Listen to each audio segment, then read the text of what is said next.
Si vous êtes aficionado des réseaux sociaux, vous êtes sans doute déjà tombé sur cette expression « il y a des bails ». T'as pas entendu ? Il y a des bails au sujet de ci, on parle de bails à propos de ça. Oui, bail écrit comme ça. Alors là, je crois qu'on a un problème à régler. Parce que dernière nouvelle, le pluriel d'un bail, c'est des baux.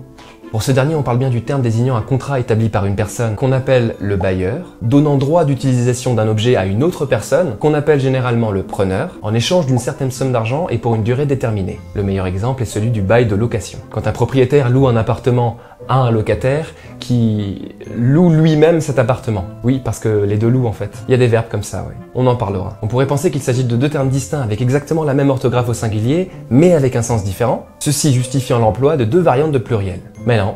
Ça aurait été logique en plus, hein. Mais non, non.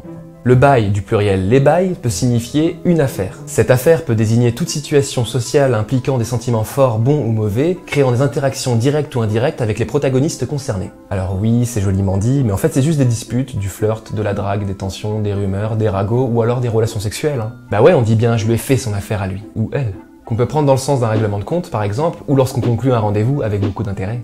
Vous trouvez pas que l'histoire de l'affaire c'est quand même très proche de l'histoire du contrat ? Mais si des baux et des bails ont la même origine, ou pire encore que bail provient du même bail que les baux, comment est-ce qu'on en serait arrivé à un emploi aussi barbare de la langue ? On pourrait croire que le pluriel de bail s'écrit de deux manières différentes comme l'ail, mais non. À l'origine, il semblerait que l'expression les bails soit apparue dans l'argot des dealers pour parler de trafic de drogue. Et donc cette phrase « Wesh c'est bon, je vais régler un bail ce soir moi » signifiait véritablement « Ce soir je vais traiter une transaction impliquant des substances illégales avec un contact moyennant une certaine somme d'argent ».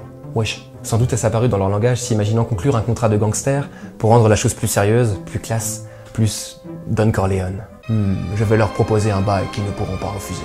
Et c'est bien d'avoir fait un effort les mecs, mais c'était sans compter votre mauvaise éducation et votre ignorance des bases du français. Parce qu'on peut présumer que vous pensiez connaître le pluriel de bail. Je vais leur proposer des bails. Non! Puis bon, vous savez, avec ce genre de truc, c'est rentré peu à peu dans le langage des jeunes. Ça s'est répandu de plus en plus, probablement grâce à l'aide de certains artistes qui ont cherché à l'employer à bon escient. Le phare, wesh, c'est quoi les bails? T'es là, t'es dans ton coin, t'es calme, c'est quoi là? Wesh. On est arrivé à un tel point que le mot bail en argot peut même parfois remplacer les mots truc et machin. Ah, c'est kiffant tous ces bails autour de l'argot, hein.